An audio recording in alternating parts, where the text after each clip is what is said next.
Hello everybody, welcome back to the channel. This week, by popular demand, we're going to take a deep dive into pelvic rotation.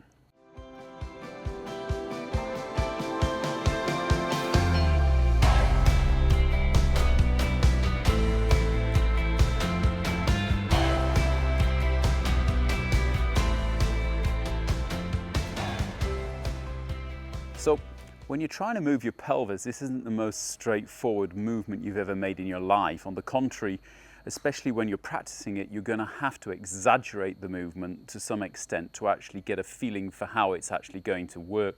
But I thought I'd kind of run you through the steps of the movement in a little bit more detail and maybe give you a couple of add-ons of what your upper body should be doing at the same time in order to stop you coming from the outside on the golf ball when you're doing this. But basically, getting your pelvis to work correctly in the golf swing is one of the most essential things in the swing whatsoever, because it's not only giving you power, it's also giving you stability.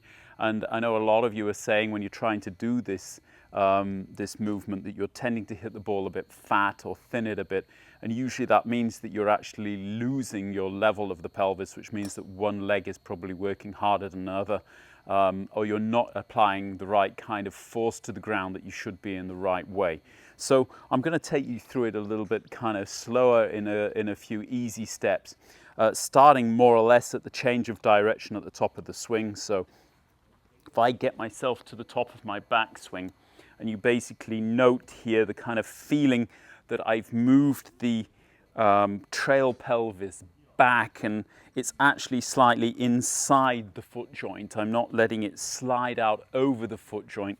So the feeling of pressure is on the inside of the foot, maybe even a little bit behind towards the heel of the trail foot.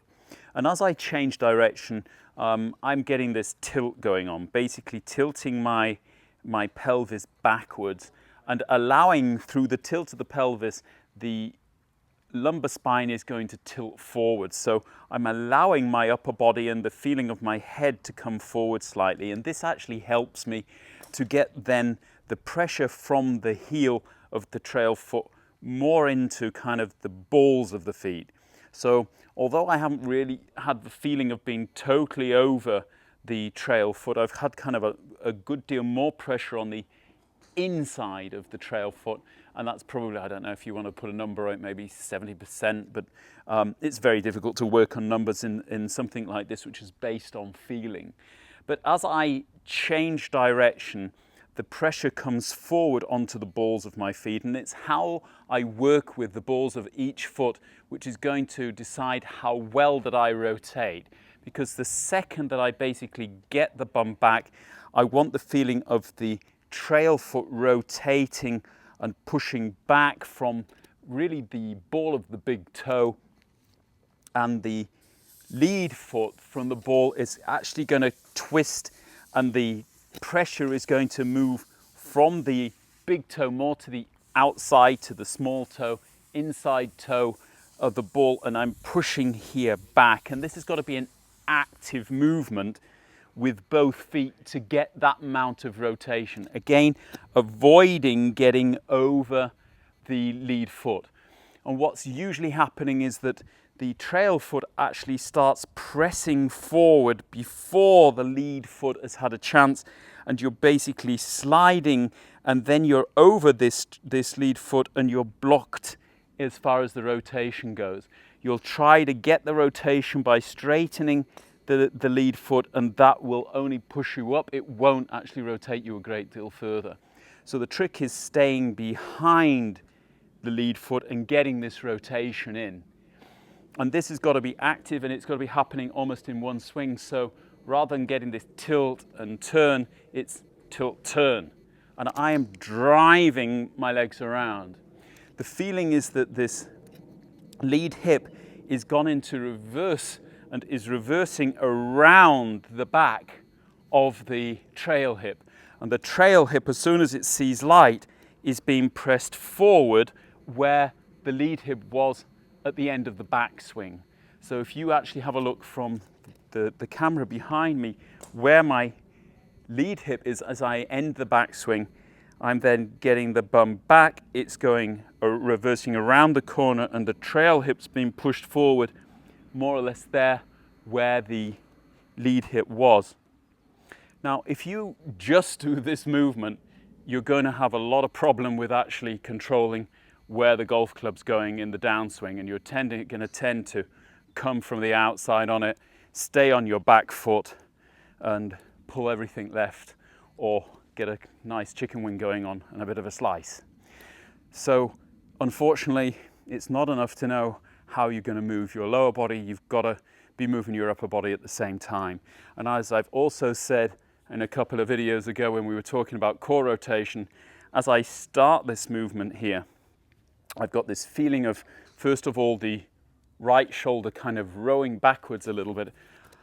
I mentioned the kind of the kayak going backwards, and this kind of feeling of that coming down. Then I've got the lower back muscles called the latissimus, which is crunching and pulling this shoulder down. Now, obviously, if you see that if I just do that, I'm getting the trail elbow too far behind me, and I want that to be further forward. So the muscles at the front, the obliques, I've got to be pulling as well to the front, which will basically dock almost my trail elbow in my trouser pocket.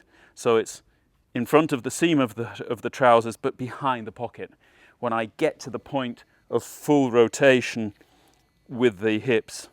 When I'm in this position, this is when I make the decision, am I really going to go for this and go into the kind of the straightening of both legs, almost coming up onto the toes for the driver, or are we going to have a little bit more of a passive rotation through the ball, and we're just getting this kind of straightening of the legs, more passive straightening of the legs, timed with the straightening of the trail arm and the swing of the club kind of under your chin and around your body to the left. Again, don't forget, you're not straightening your arms out towards a target here.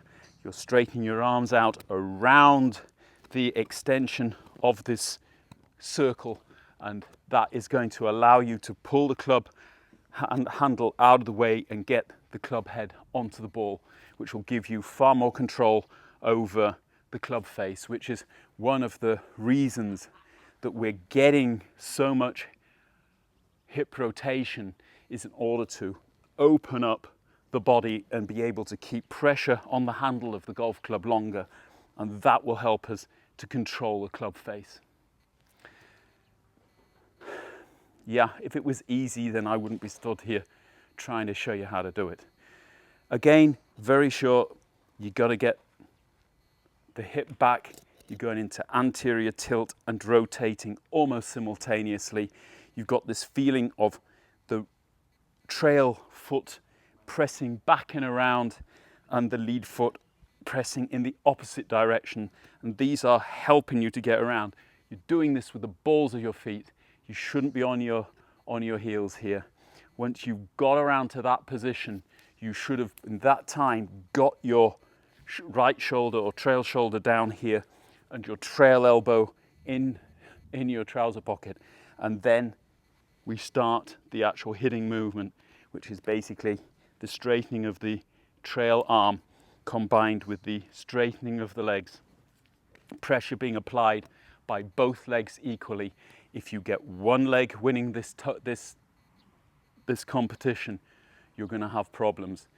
If in the past you've had problems that you're getting yourself tilting here and you're coming into the ground, it's because as you change direction, either your hips are moving laterally, so your trail leg is winning and you're tilting, or your latissimus and shoulder are winning and they're tilting your lumbar spine. You've got to have the feeling of the equal and opposite responses from the legs, and you've got to have the feeling that the stomach muscles on your trail side are pulling the shoulder forward, where the latissimus and the shoulder muscles are pulling the shoulder down. And as I said before, that will, because of the attachment here under the bicep, will pull the trail elbow down and get you in that perfect position to be making a release through the golf ball. I hope that one helps. If it does, leave me a like. If you haven't subscribed, please subscribe to the channel. Don't forget the little bell will give you notifications. Any more questions, please leave them down below.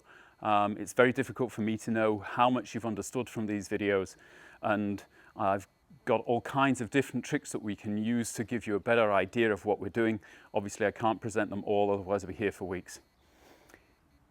See you next time. Bye-bye now.